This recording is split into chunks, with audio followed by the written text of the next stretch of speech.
Pas de saumon, pas d'avocat, mais pourtant 3 petits déjeuners salés, sains et délicieux.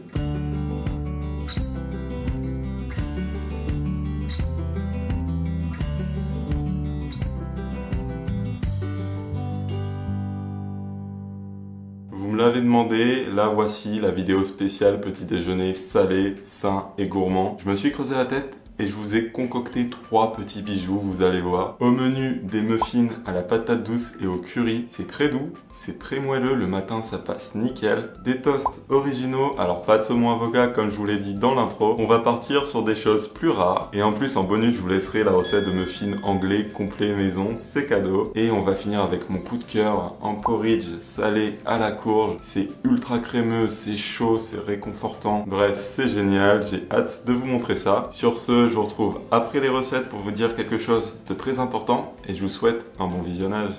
On commence donc avec les muffins salés à la patate douce et au curry. Pour ça, dans un saladier, venez placer 200 g de purée de patate douce. Donc c'est tout simplement une patate douce cuite et écrasée à la fourchette. Moi, ce que je fais, c'est que je prends ma patate que j'ai bien lavée et bien brossée, puis je la découpe en deux. Je viens ensuite la placer dans un panier vapeur.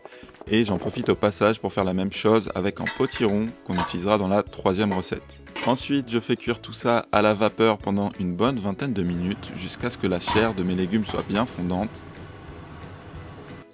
Une fois cuit, il faut laisser refroidir un peu pour ne pas se brûler, puis on peut les éplucher. Puis je viens écraser ça à la fourchette pour obtenir une purée. Ici, c'est potiron. Et puis voilà, ici c'est la même chose avec la patate douce. Et c'est cette purée qui est utilisée dans les muffins. Justement, revenons à nos muffins. Après les 200 g de purée de patate douce, vous venez ajouter 2 œufs, 100 ml de lait,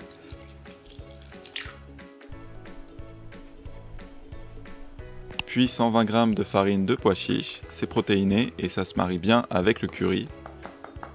Une demi-cuillère à café de levure chimique, puis les épices, du sel, du poivre, du curry. Là, je ne vous donne pas de quantité précise parce que je fais ça au feeling et c'est adapté selon vos goûts. Et j'aime bien ajouter en plus un peu d'oignon semoule, donc c'est pareil, là je fais au feeling. Puis une fois qu'on a tout ça, on vient tout simplement mélanger jusqu'à obtenir une belle pâte à muffins bien homogène comme ceci.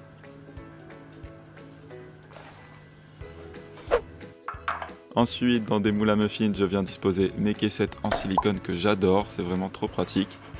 Perso, cette recette me donne 9 muffins, ça peut varier légèrement selon la taille de vos moules. Donc je répartis la pâte dans les différentes caissettes, et puis ça part au four, préchauffé à 180 degrés Celsius pour 30 minutes de cuisson.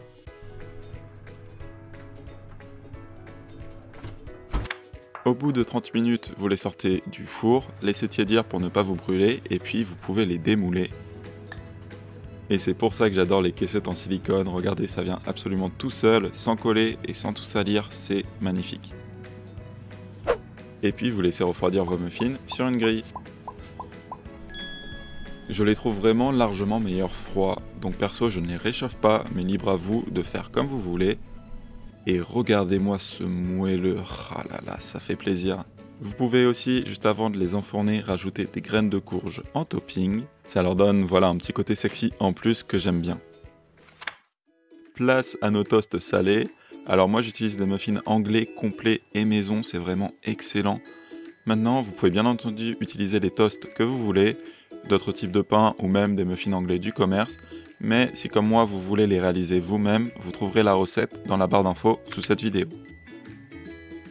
Toujours est-il que je commence par ouvrir mes muffins à la fourchette, puis je les fais griller, on va pas se mentir, c'est largement meilleur comme ça. Je vous propose donc un premier toast avec du fromage de chèvre, ici c'est du fromage de chèvre frais, vous savez, type un petit peu crémeux, donc c'est très pratique à étaler. Roquette, mâche, un petit peu de verdure, ça fait toujours plaisir. Et pour finir, des tomates séchées. Ici, en plus, j'ai utilisé des tomates séchées à l'huile d'olive et au basilic, et ça donne vraiment, avec le chèvre et la salade, une combinaison mais trop bonne quoi. Pour le deuxième toast, j'étale une base de houmous sur le muffin anglais, puis je viens ajouter des branches de céleri. Céleri et houmous, je trouve vraiment que ça va super bien ensemble, donc je kiffe, mais vous pouvez remplacer le céleri par n'importe quel légume croquant et juteux. type concombre ou carotte. Et ça se mariera vraiment super bien avec le houmous et donc avec ce toast. Et petit bonus, je vous montre comment réaliser un œuf parfait, même sans poêle spécial, parce qu'on va pas se mentir, avec un muffin anglais grillé, c'est quand même royal. La technique, c'est de le cuire dans un emporte-pièce de la taille du muffin. Si vous m'imitez, faites très attention quand même à ne pas vous brûler, ne touchez pas directement la poêle. Ce que je fais en fait, c'est que je centre le jaune le temps qu'il se fige, puis je le laisse cuire normalement. Et comme ça, vous obtenez vraiment un bel œuf adapté. Vous le décollez ensuite de l'emporte-pièce, un peu de poivre, un peu de gomashio ou de sel, et voilà, vous obtenez une petite beauté. Oh là là. C'est indécent, mais qu'est-ce que c'est bon. Place à mon gros coup de cœur de cette vidéo, c'est un porridge salé, ultra crémeux à la courge. C'est vrai que l'avoine salée, au départ j'étais sceptique, comme la fosse, mais au final c'est super bon.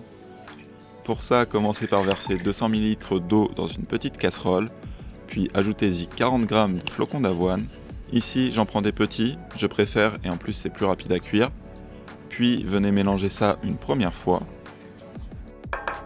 Et faites chauffer le tout à feu moyen doux, c'est-à-dire qu'il faut quand même porter le tout à ébullition, mais il ne faut pas que ça accroche non plus.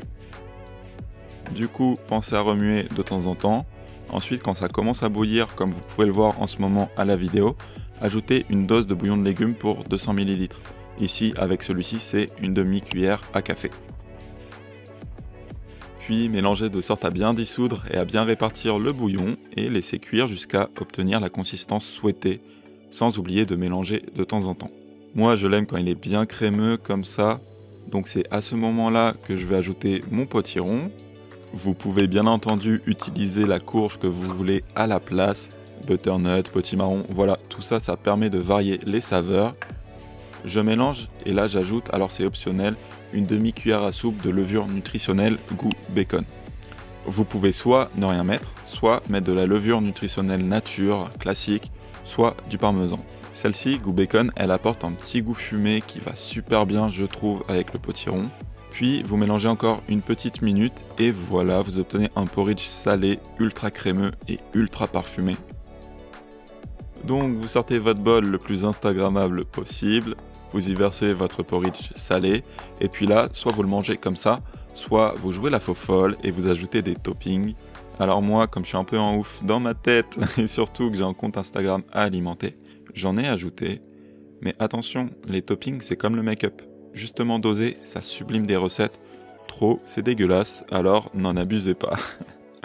Perso, j'ai mis carottes, graines de courge, graines de sarrasin, du tahini, donc de la purée de sésame, et bamonos, on obtient une tuerie. C'est vraiment mon gros coup de cœur récent. Oh là là. Les amis, dites-moi dans les commentaires laquelle de ces recettes vous fait le plus envie. Et j'avais quelque chose de très important à vous dire. Déjà, abonnez-vous pour ne pas manquer les prochaines vidéos. C'est absolument gratuit. C'est pas ça que je voulais vous dire. Dans la description en dessous de cette vidéo, vous trouverez plein de choses. Vous avez la liste et la quantité des ingrédients pour chaque recette. C'est pratique. Vous avez également les indications de temps à laquelle démarre chaque recette dans cette vidéo. Très pratique également si vous revenez. Et je vous ai également mis des liens vers des produits que j'ai utilisés aujourd'hui pour cette vidéo. Avec pour certains des codes promo, donc ça fait toujours plaisir. Si ça vous intéresse, n'oubliez pas d'aller checker ça dans la barre d'infos sous cette vidéo. Et enfin, si vous connaissez des personnes qui pourraient être intéressées par ces recettes, par cette vidéo, partagez-la leur, ça leur fera plaisir. Ça me fera plaisir. Ça vous fera plaisir, donc vraiment, n'hésitez pas à le faire. Sur ce, je vous dis à la prochaine. D'ici là, prenez soin de vous et je vous fais des bisous.